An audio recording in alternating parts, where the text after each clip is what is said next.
Meaningful Use Stage 2, Course Set 6, Clinical Decision Support Rules, and Drug-Drug Allergy Interaction Checking.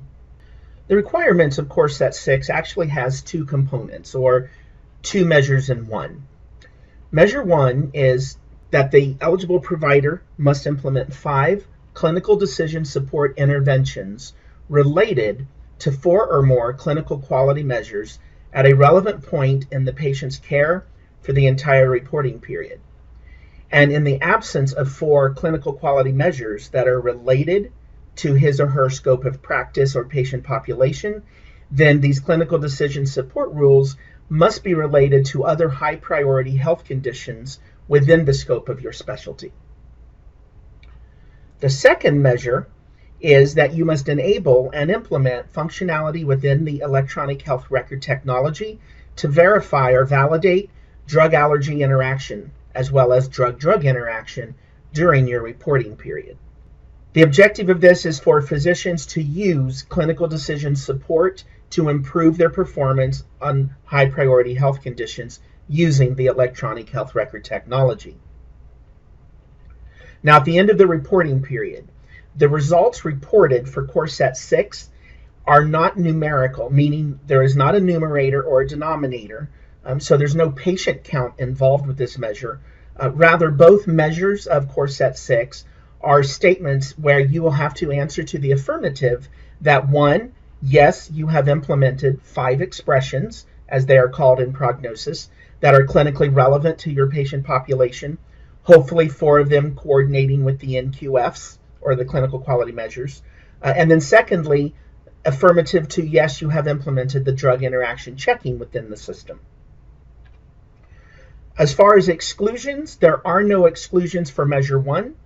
You are able to exclude yourself from the drug interaction, however, if you prescribe fewer than 100 medications during your reporting period. Now, before we look at this in prognosis, we're going to just discuss the expressions or the clinical decision support rules. And again, 4 out of 5 of these should be linked directly to the NQFs that you report in your practice. Now, as we look at our lookup here that we're going to see in prognosis in just a moment, you see that there are 9 standard expressions provided, which are already pre-certified. Now, some of these may be applicable in your practice.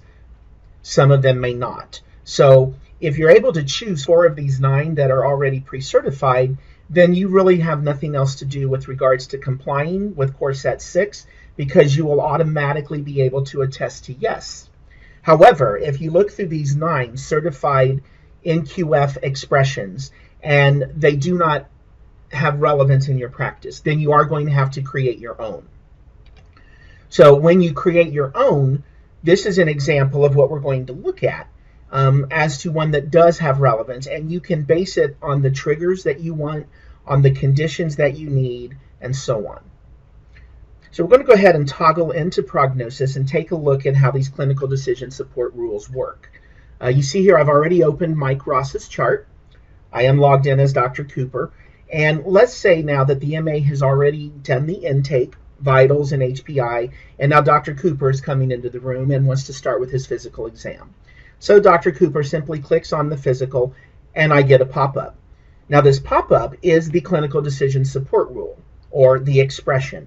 Now in our example here, we see that we have a color-coded screen where we have defined an action. In this case, it is to send the patient to the ER. And then following that are the instructions. We see here that it says vitals indicate emergent hypertension. So 1, stabilize the patient, 2, call 911, etc. This is an example of an expression that the physician has set up in his practice. So if we quickly go look at that expression master, we're going to go under Settings Configuration, and under Workflow, we're going to select Expressions. Here's the lookup screen that we were just looking at on our PowerPoint slide.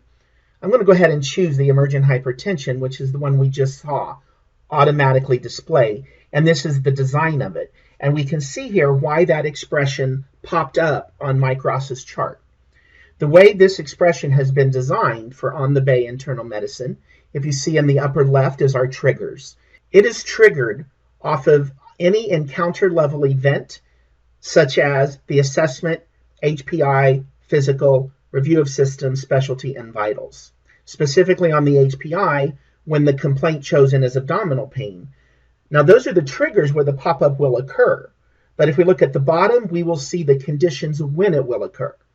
And in our example here, we've got it coming down to the blood pressure systolic being greater than 220, the blood pressure diastolic being greater than 120, in conjunction with a chief complaint of abdominal pain.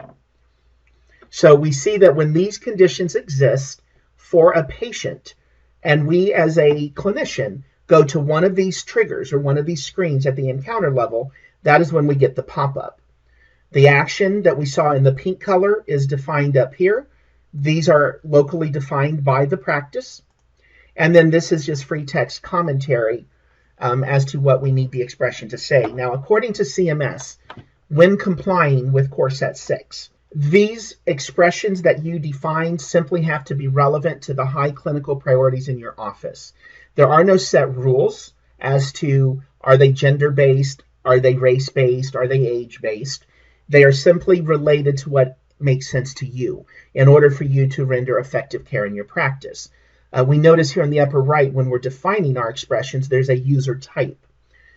You can assign which staff member these need to be seen by all users, by only the doctors in the office, which would include your nurse practitioners and PAs, only your medical assistants, only your clinical staff, only your billers, or only your administrative staff, and of course any combination thereof.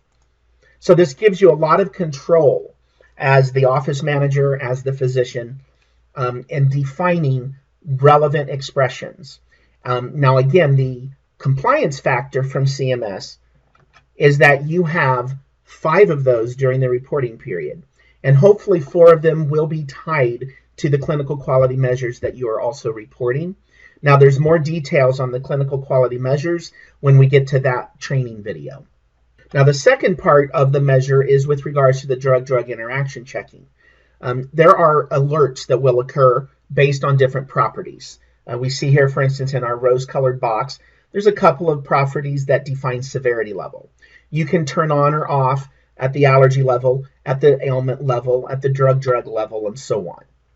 Now if we go back into Mike Ross's chart, we're going to take a look at how these prescription alerts are displayed to the provider. So we're going to go to our prescription screen for Mike, and we're going to go ahead and write a prescription for, we'll give him some Vicodin, and we're going to go ahead and prescribe some sulfectamide. We're going to go ahead and save our prescription, and notice we get the alert automatically. Now the severity level is controlled by you. The functionality is automatically enabled, and that is what the compliance of Core Set 6 Measure 2 is about. So every prognosis user automatically gets this function, and you can go the entire reporting period never seeing one of these alerts, and you're still compliant. So you will always be able to attest yes for Core Set 6 number 2. But if you were to have to demonstrate this feature for an auditor, or if an auditor comes in and says, well, prove that you have the functionality enabled, this is a way to demonstrate it.